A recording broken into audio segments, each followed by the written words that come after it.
John Wesley nació el 17 de junio de 1703 en Edward, Inglaterra. Fue el 15º de 19 hijos de Samuel y Susana Wesley. En 1728 obtuvo un puesto de profesor en la Universidad de Oxford, en donde formó junto con su hermano Charles y otros amigos un pequeño círculo dedicado a la oración, al culto y al estudio de la palabra. John Wesley comenzó a desarrollarse como predicador, creciendo en todas las formalidades y ceremonias de la Iglesia oficial de Inglaterra, y también en disciplina severa. Se levantaba a las 4 de la mañana, ayunaba con regularidad, trabajaba duro y sin descanso, y demandaba de su fuerte cuerpo un esfuerzo casi hasta el límite del colapso. Visitaba a los presos en las cárceles, que eran lugares terribles en aquellos días, y procuraba suavizar todo lo posible la vida de los prisioneros, por donde quiera que iba. También enseñaba a los niños, algo muy inusual en aquella época, ya que eran muy descuidados por la Iglesia. A pesar de toda esta incesante e incansable actividad religiosa, y aunque predicaba sermones preparados con esmero, no podía dejar de sentir que su vida era estéril. No influía en ninguna vida ajena, no despertaba ninguna conciencia, no hacía arder a ningún corazón. Viajó a Georgia, Estados Unidos, como misionero en 1735, y los resultados no pudieron ser más deplorables. No solo no encontró oídos para su predicación entre los indígenas, sino que además los blancos lo consideraron frío y aburrido. La situación llegó a un límite cuando la mujer de la que Wesley estaba enamorado decidió casarse con otro. Al poco tiempo, la situación se puso tan difícil que aún sus superiores consideraron más prudente enviarlo nuevamente a su país. En 1738, Wesley descubrió que el problema era que él mismo todavía no era genuinamente cristiano. Un día se encontraba en una reunión del templo de la iglesia de Aldersgate en Londres y escuchó la lectura del comentario de la carta a los romanos de Lutero.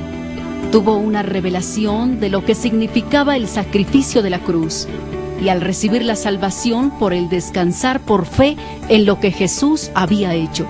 Allí sintió, según sus palabras, cómo su corazón se encendía extrañamente. Más tarde diría: yo sentí una seguridad que hasta mis pecados habían sido lavados y solo ahora estaba siendo salvado de la ley, del pecado y de la muerte. En aquel día, a los 33 años de edad, experimentó una genuina conversión. Él había sido una persona que había estado envuelta en la iglesia toda su vida, ya que sus padres eran cristianos. Después de años de predicar, enseñar, orar y viajar como misionero a Estados Unidos y supuestamente ser un cristiano muy devoto, se convertía verdaderamente a Cristo. Wesley comenzó en todo lugar a predicar la palabra, a predicar el evangelio, el mensaje de salvación, mientras que la iglesia establecida creía que el mensaje de Wesley era innecesario, redundante y tonto, ya que creían que predicar sobre salvación a los presentes dentro de las iglesias no tenía sentido, mientras que Wesley sabía que los miles y miles que llenaban las iglesias se encontraban en la misma situación que él estaba antes de su genuina conversión.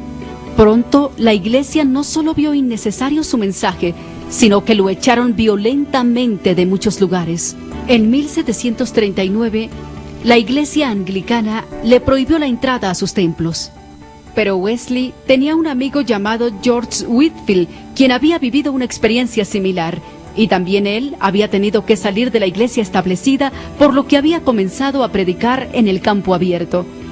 De manera que, por influencia de su amigo, Wesley comenzó a predicar fuera de los templos, en las casas. Él le dijo: sal a las calles, a los caminos, a los senderos, y predícale al pueblo como la palabra de Dios lo manda.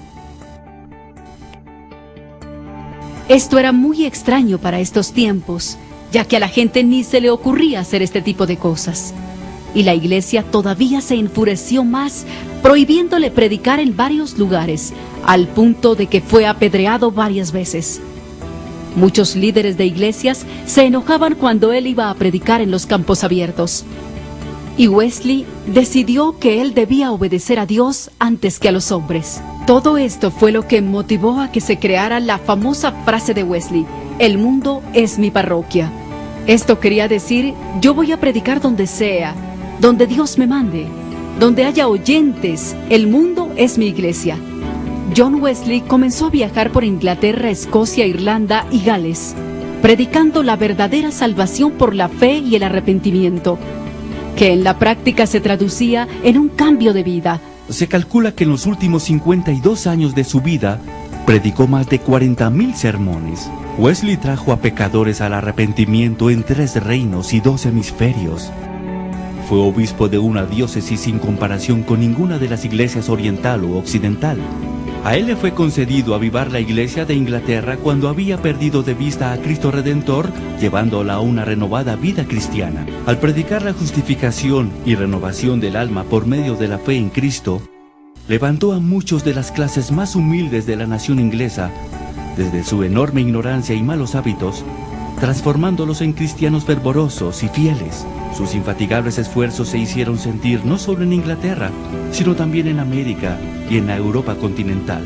No solo se deben al metodismo casi todo el celo existente en Inglaterra por la verdad y vida cristiana, sino que la actividad agitada en otras partes de la Europa protestante podemos remontarla indirectamente al menos a Wesley. Murió en 1791, después de una larga vida de incesantes labores de desprendido servicio. Su ferviente espíritu y cordial hermandad siguen sobreviviendo en el cuerpo que mantiene afectuosamente su nombre.